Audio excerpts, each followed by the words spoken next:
Hello, everybody. Welcome back to Float on Air. This is episode 9. I say this every week, but I'm like, how are we already on episode 9? Time is really flying by. Welcome back. Float on Air is the show where we cover all things related to flight, generally through the lens of airships. My name is Bowen Belmer. I am the Chief Business Development Officer of Float Air. You can check us out at floatair.com. I am joined today, as always, by Nick Rogers, and we dive into airships during the early World War I era. We left off in last episode right at the eve of the First World War, and we now dive into airships kind of changing their role in terms of use case as we enter the war. Really great stuff. Nick brings it as always. He is so fantastic. And we have a couple, really small updates on the side of Float. So thank you for being here. We appreciate it as always. Cue the music. For over 200 years, we have chased the sky. Gravity has tested us, but it has never defeated us.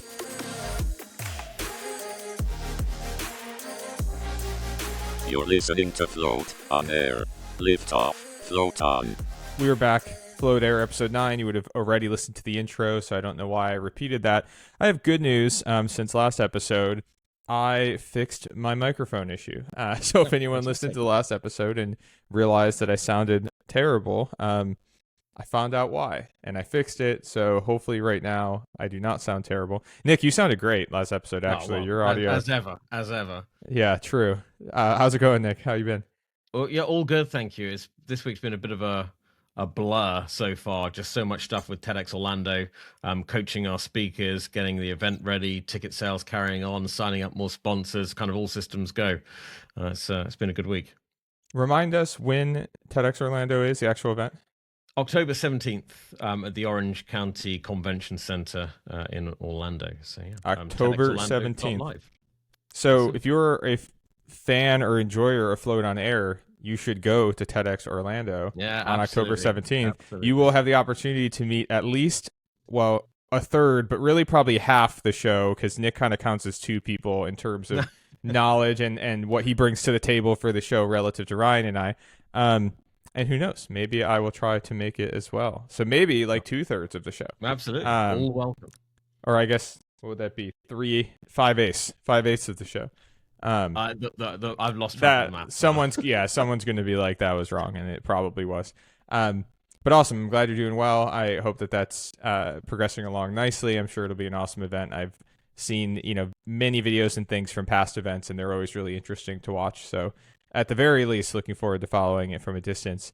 On the side of Float, no huge updates this week. I mean, we're continuing to progress. I saw a pretty awesome video. I'm sure it'll be in the next episode of the docuseries of some I was going to say test flying, but really it's hand flying of some models that are being printed and worked on. Fun. So it was fun. Yeah, it was fun to see, at least taking something from like CAD design and putting it into a physical model to at least start looking at what it looks like in the real world, which was pretty exciting. And so there's that, and then there's Ryan and I both hitting kind of the event circuit, finding the most relevant events for us to go to, whether it be airship specific, investor specific, maybe a little bit of both. I'm in the process of trying to get registered for a pretty exciting one right now that is like military and special operations specific. Just waiting on approval. They do, as you can imagine, detailed background checks and things like this. Yes. I should pass. I don't know of any reason why I won't, but we'll see. That one was pretty interesting, by the way. We were actually, Nick and I were talking as I was looking at it and registering for it, and it was funny how there was like title, what's the word I'm looking for? I was going to say dignitations, but that's not a word. What is the word that I'm looking for? Well, I think we know, like your title, your whatever it might be. And there was it like Admiral? That was a good one. Yeah. What is the word I'm thinking of? Whatever. Apparently I can't speak English today, but you could establish your own title, and some of the drop-down lists were pretty interesting because it's like a very international event. And so there was everything from like military titles, like you said, Admiral, Colonel, all the way down to private. And then there was like the Honorable. there was like Reverend, Reverend. Sir, like Oh, all of fantastic. these. I didn't see if there was Lord.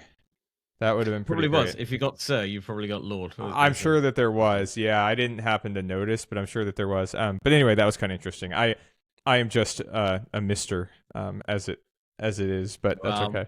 Yeah, For now, yeah. for Who knows? now. Maybe one day honorary admiral. Yeah, We'll do you get have you, to get be you as a lord. English to get knighted? You can get an honorary knighthood. The guy who springs to mind who got that was Rudy Giuliani after 9/11. He had Oh, an really? honorary knighthood. Yeah. So Dang, you don't have to okay. necessarily be English. All right, so it's possible. I know the Yeah. only other one I can think of is Lewis Hamilton, the F1 driver, is Sir Lewis Hamilton. I know he got knighted at some point. That's it. He is English though, so it's a little bit different. Yeah. But anyway, okay. Well, with that being said, we left off last week right at the eve of the First World War, which, from my understanding, and I'm looking forward to hearing in more detail about it, Nick, is, this is, of course, the turning point where airships become this, like, kind of like spectacle thing that people are using somewhat for logistics, but mostly for, like, I guess, like, tourism in a way. Like, whether it's like scientific tourism or literal tourism, I think it was kind of somewhat of a mix between those two things, into weaponry. Like these things are weapons now, basically. Exactly. Yeah, and it did go from it was tourism, it was sightseeing, but all of the crews were effectively trainees for the military, and that's how Count von Zeppelin saw it, and that's how the German government saw it, as like this production line of crews that would eventually crew these military airships. And yes, so World War One, we all know, brutal, horrible, crushing, grim war, probably the first fully industrialized war, and new technology being a constant feature of the war. Ultimately, you got tanks and airplanes and gas and different types of explosive and trench warfare and all this horrible stuff. But airships, from day 2 of the war, airships were a feature of that, and actually an early indication of what the war might turn into. So we'll get sort of a brief look at the first few months of the war, up to about the end of 1914, because a lot happened. And at the beginning, you've got Germany with 10 Zeppelins, a mixture of army Zeppelins, navy Zeppelins, and some civilian ones, with the crews trained by Delag, which is the airline.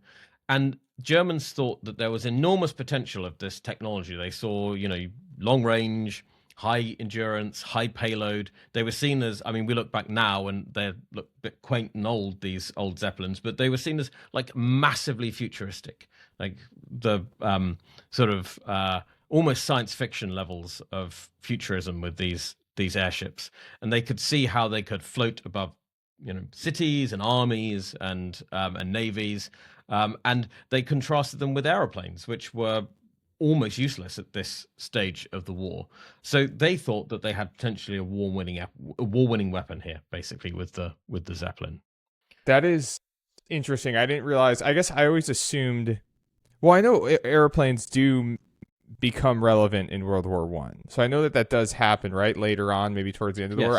I kind of always assumed that. And I guess it is technically happening simultaneously. I assumed that airplanes would have made it to the battlefield before airships did, though. Which is kind of interesting. Airships were in battle on the second day of World War One. So really? They were there right from the very beginning.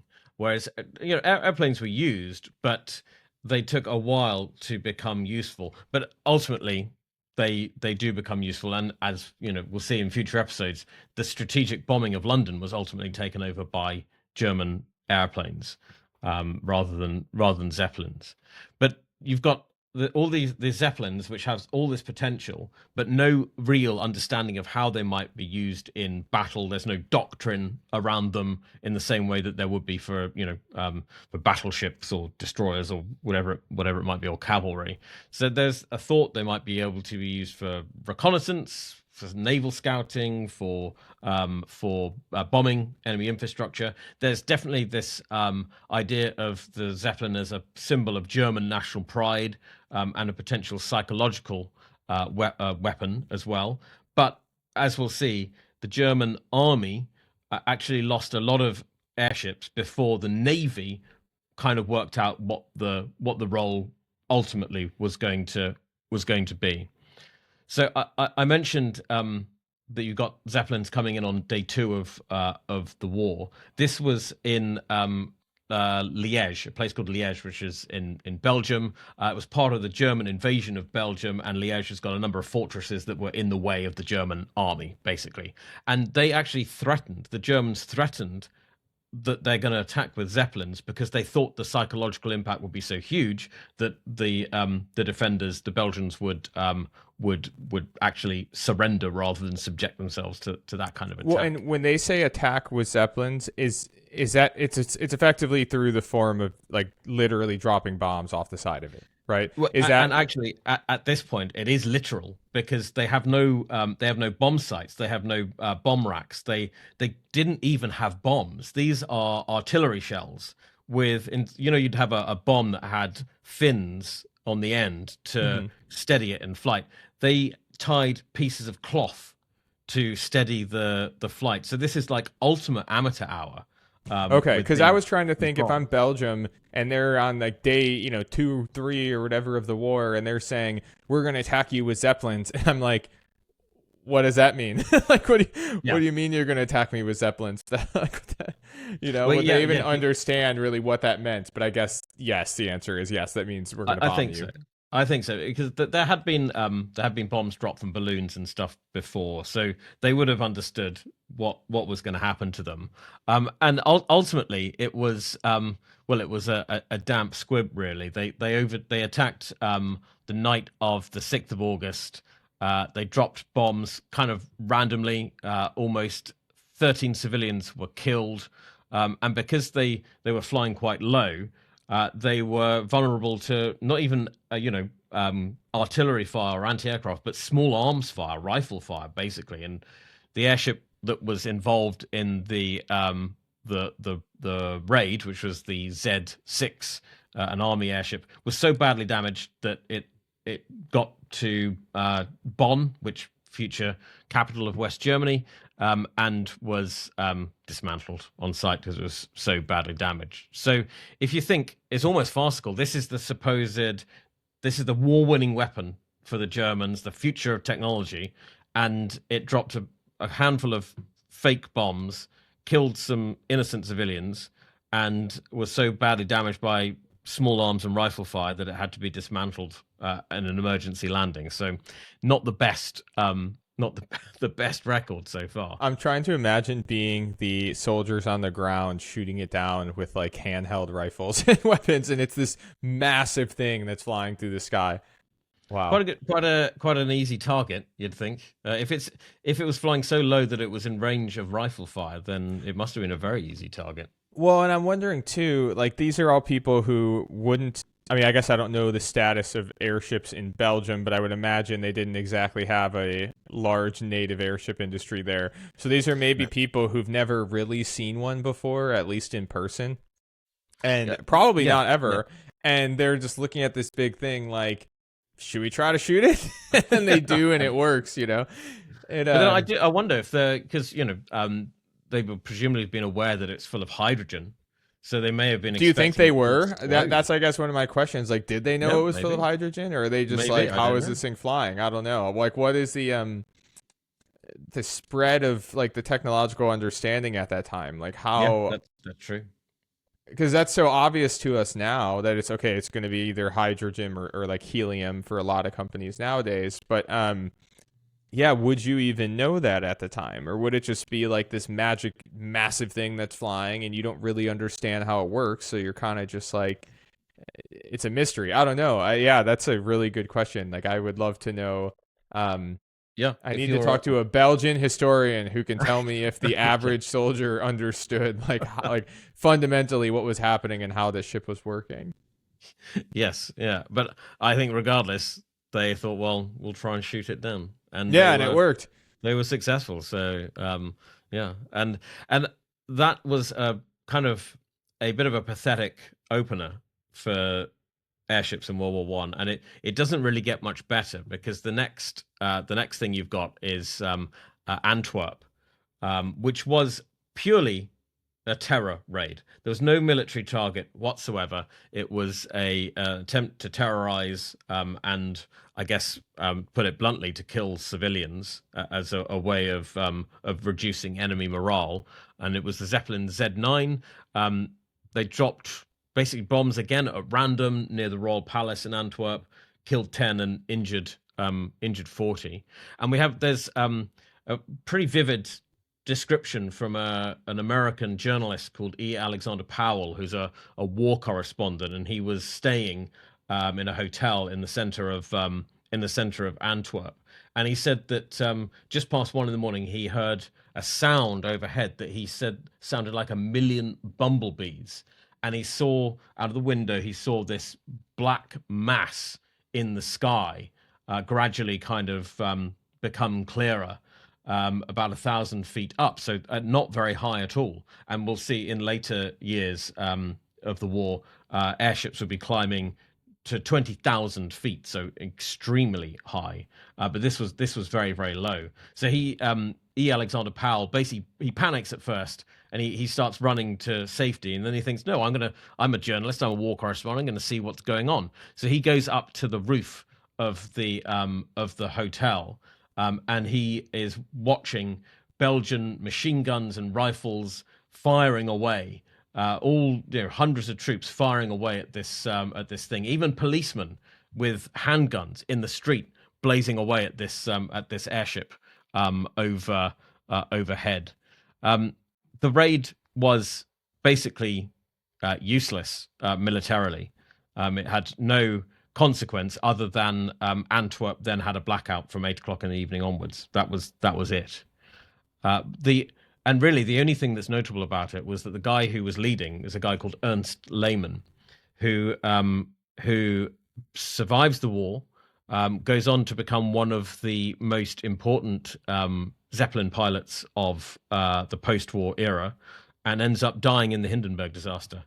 In 1937. So he's and after, he becomes head of the Zeppelin airline, and then dies in the Hindenburg disaster. So he's kind of Zeppelin royalty, if you will. And he's an interesting character. And when we get into the role of the Nazis in the Zeppelin industry, which is it's not particularly clear cut. He doesn't always necessarily come out brilliantly. Put it that way.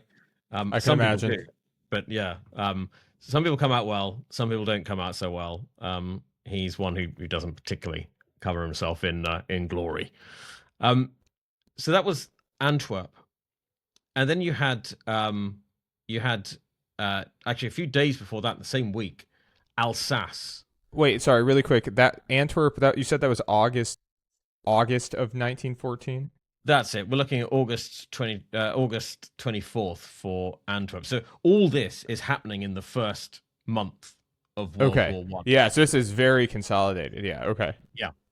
And in the same week as the raid on Antwerp, you had 2 army Zeppelins sent on a scouting and reconnaissance and low-level bombing mission in Alsace.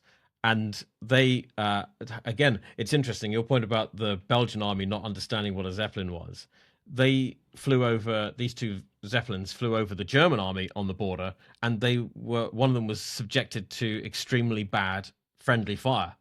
So the troops either didn't know what it was or thought it was French, weren't obviously very well briefed on what was happening. And it was so badly damaged, it had to make an emergency landing in the forest in a place called Badonviller. And I'm trying to work out from the sources what exactly happened. So it lost a load of gas. It landed in this forest. There is a picture of it somewhere in the forest.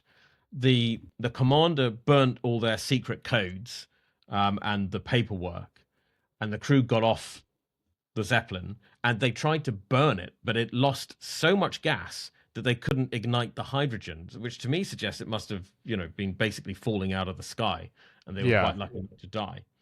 And then they got attacked by a squadron of French cavalry who seems to have captured the crew, but then because the German army was advancing so fast across the border, they were able to, and someone may well correct me if I've got this wrong, but they were able to recapture not only the crew but also the remains of the airship as well. So the crew and the Zeppelin were captured by the French, but then the advancing German forces sort of rescued both of them. So they had a bad luck, good luck situation if you were one of the crew on the ship, because bad luck, you went down due to largely friendly fire and then also fire from the French, but really good luck in that, one, you didn't die, and two, they advanced forward enough to just liberate you, basically. Yeah, exactly. And you lived almost instantly another day. Yeah. That's so interesting that the Germans didn't recognize their own ship. Yeah, that's odd. That has fascinated me, because these things, they did have, it's not like now where, an aircraft will be emblazoned with particular flags and stuff like that. But they did have, I believe they had an Iron Cross on it. So there would have been some kind of symbol. And also, would think. Yeah, but no other country than Germany had this technology. Well, that's what I was thinking. I was thinking, one, you're the only place that has it, and so you would think they would know that. And then, so that makes me think even more that the Belgians must have had no idea. Yeah, no, because exactly. because if they're the only ones that have it and they don't realize they're the only ones that have it, they don't have it marked clearly, which is odd for Germany. Now, granted, it becomes much more odd in World War II probably than it would have been in World War I, where everything was about symbolism and everything was about patriotism to the Nazi party, but which wouldn't have existed yet. But that is just quite odd. And to your point about kind of everything being branded, especially aircraft of all kinds. This is totally off subject, but it just made me think of it. There is a new movie that just came out that is a recanting of the Bob Lazar story. Do you know who Bob Lazar is? No, remind me. Okay, so he's a gentleman who is from the U.S., and he claims in 1988 and 89 to have worked at a secret facility in Nevada akin to Area 51. Area 51. So he refers to it as S4 is the site. But he claims to have worked on spacecrafts and all this stuff. This guy's been saying this since the 80s, and now he's kind of come forward again, and there's a new movie about it or whatever. The reason I'm mentioning this, though, is he claims that the craft that he was working on had been plaqued with an American flag, so that they recovered the technology and then plaqued it with an American flag to kind of take claim to it. Alien technology. Yes, yeah. Which I just thought was funny, because I was even that, they planted a flag on to put a flag on it, claim it as their own, basically. So this is surprising to me that this could happen. It also makes me wonder, and maybe this will be further down the line, it just hasn't happened yet. Is there an instance of airship on airship combat? Two of them flying up directly opposed to each other. In the whole history of airships, I don't think that happens. You get a bit of airship to submarine combat, definitely. And you get airships win, submarines win sometimes. So you do definitely get that. But airship to airship combat, I mean that's totally steampunk. But I can't. Well, think I don't really know how it would work. work. I guess you'd need to be flying in parallel and have guns or something, or I'm just picturing two of them running into each other and then just an insane explosion or something. But okay, I wasn't sure if that had ever happened. I assume it probably hadn't, because I think I would have heard of it most likely. But if there was one instance of this, but it sounds like probably not. Someone correct me if I'm wrong, though. I'd love to hear about it if there is a recorded instance of a collision or something between airships. Even a collision, I'm struggling to think if that has ever happened. I mean, when would they ever be flying that close to each other? I guess I don't know. Exactly. I mean, you get fleets of airships, particularly actually the Americans in World War II, and just after had quite big fleets of airships that would fly together, and some incredible photographs. But I'm not aware of anyone ever actually bumping into each other. Again, I may be wrong. Someone correct us if we're wrong. Yes. Yeah, I would genuinely like to know about that. All right, I cut you off to talk about Bob Lazar and aliens. If you're interested in aliens, go check out that movie. It was relatively good. It sounds. I am interested in that sort of It's thing, on so Amazon Prime. I can't say definitively if I believe the guy or not, but if nothing else, it is very entertaining. And well, that's it. It's one of those things you're gonna want it to be true. Whether it is actually true or not is totally different. But was they say in the X-Files? I want to believe. Yes, that's how this is. You're gonna watch it, and as an enthusiast of flight and technology and space and things like this, you're gonna be like, I want this to be real because it's very cool. But who knows how credible it is? The trouble is, I'm quite skeptical. So. Oh yeah, no, that's a good thing. You should probably be pretty skeptical. Yes. If we get some UFO call-ins on our Floatcraft, I'll feel like we succeeded. Oh, 100% you will. I'll feel like we made it, not based on a monetary value. It'll be based on the number of UFO reports that get reported. Yeah, because of our ships. Yeah, exactly. Which anyone looking at it will think, what the hell is that? Quite, it. I hope so. That's the goal. Yeah. Yeah, and it's not that far off. Sort of.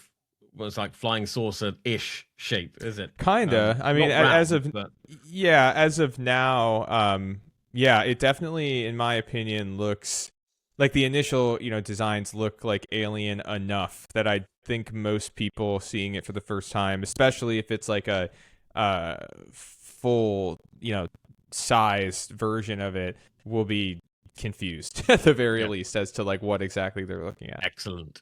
Which is great. Yeah, I would love that. Totally. I didn't come here to do what everyone else is doing. I want us to do something different. Gotta be different. We'll see. Gotta be different. So, I mean, there's back to the history, and it's not brilliant for the Germans.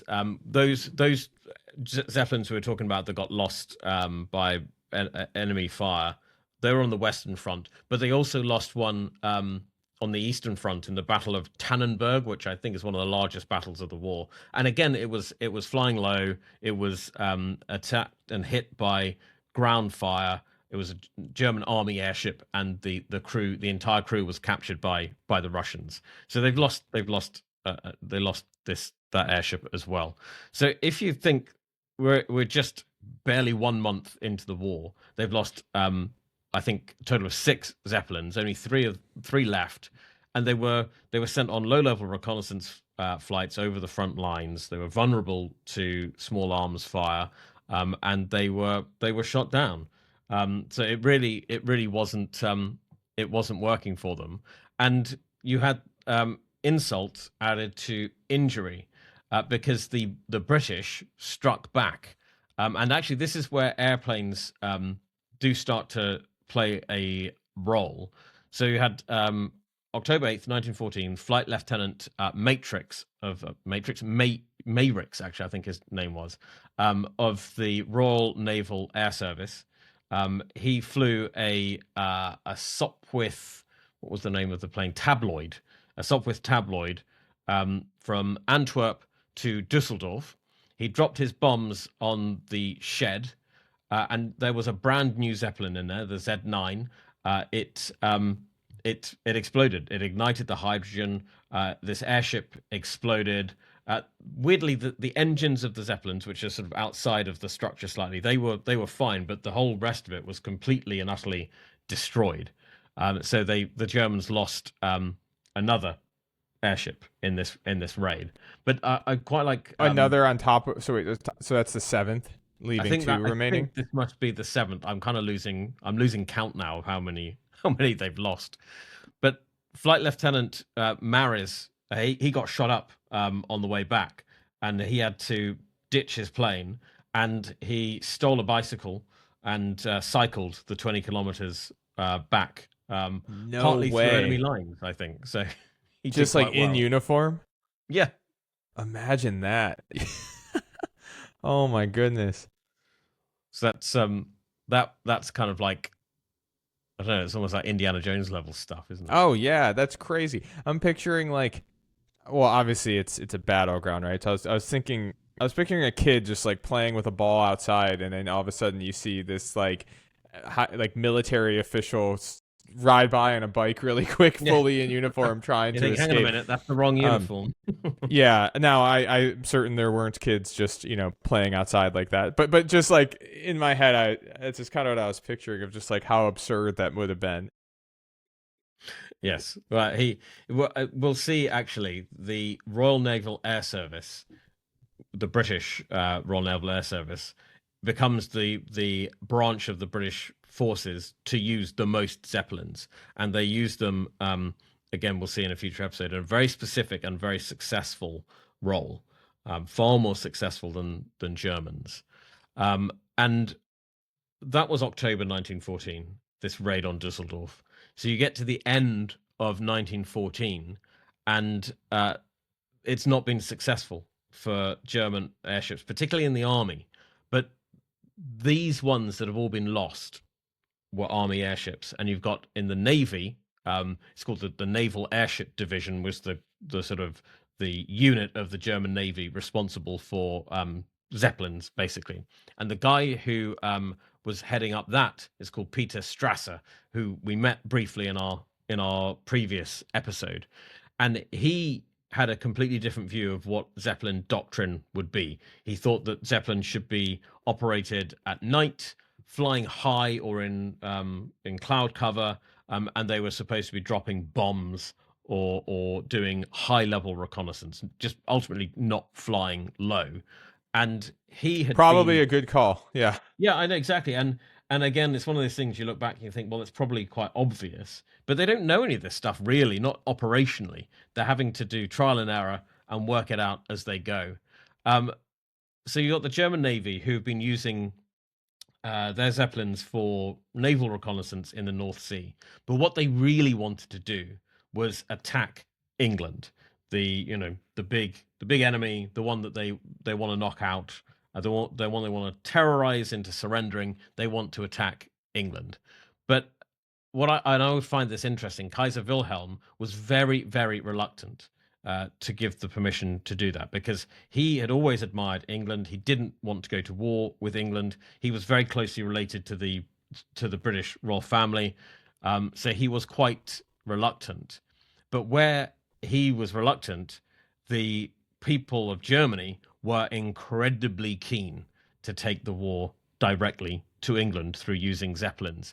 Even so, that school children would sing this song, which basically translates to something like "Fly Zeppelin, fly, drop bombs on England, destroy England with fire." You know, a lovely little song that your kids would sing. Dang. Yeah. That's crazy.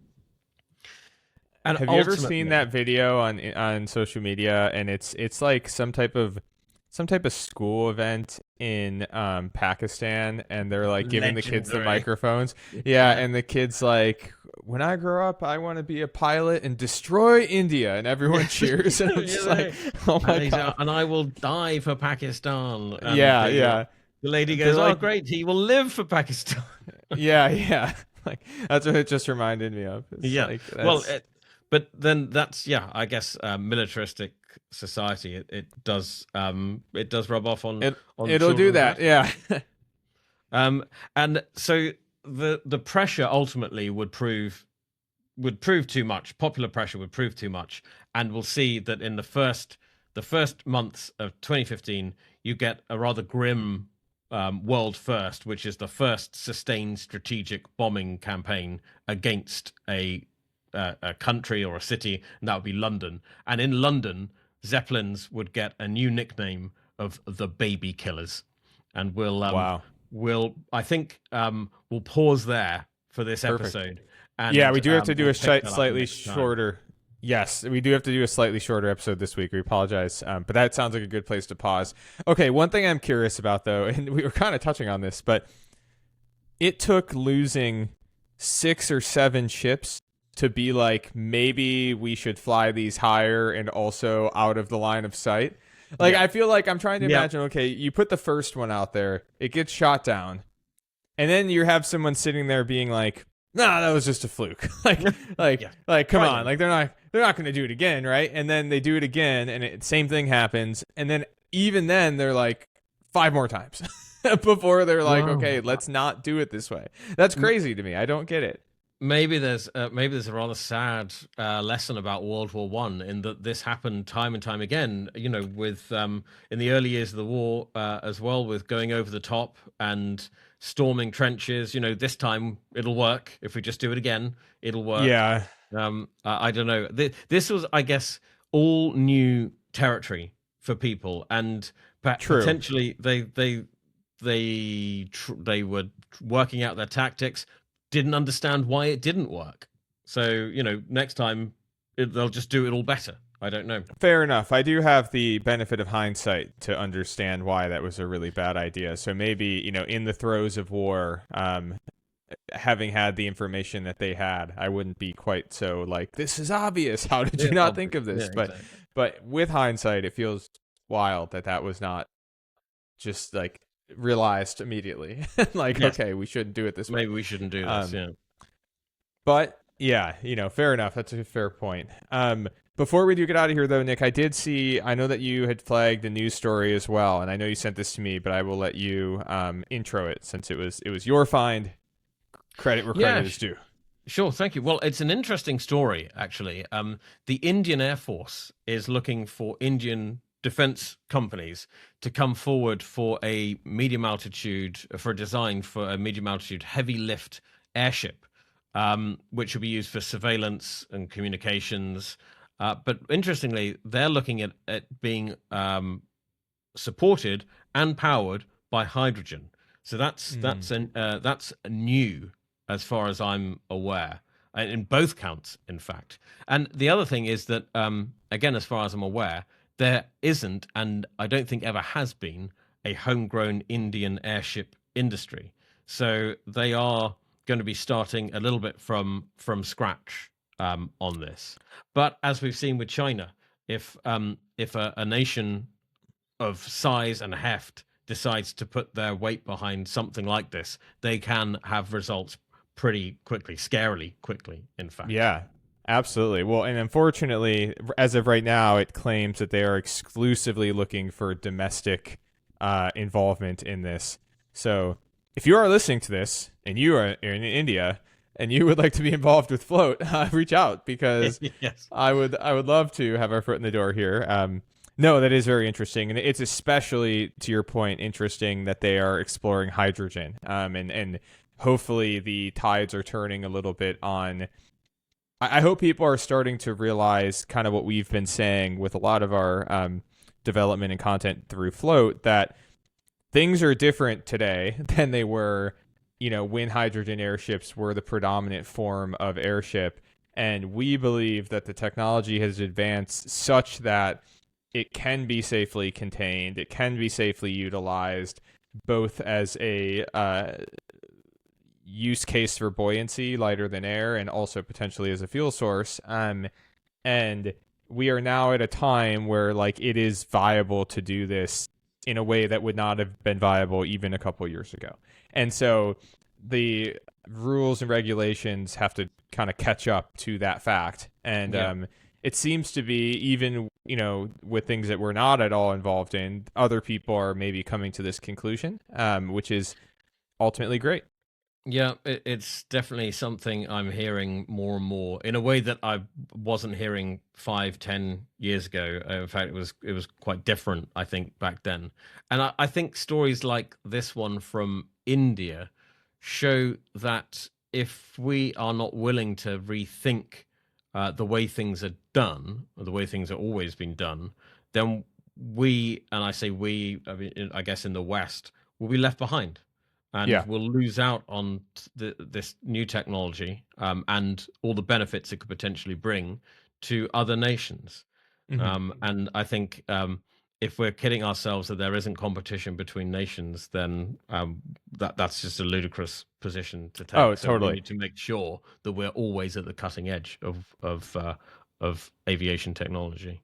100%. And I think people, at least a lot of like civilians in the West, just take it for granted at this point that we are generally ahead in many like technological advances. Now, I think more people than a decade or two ago will recognize that like the Far East, like China for example, is made leaps and bounds in terms of development, but other places will catch up as well, and or surpass us in the regards and the things that they're focused on if we're not focused on it.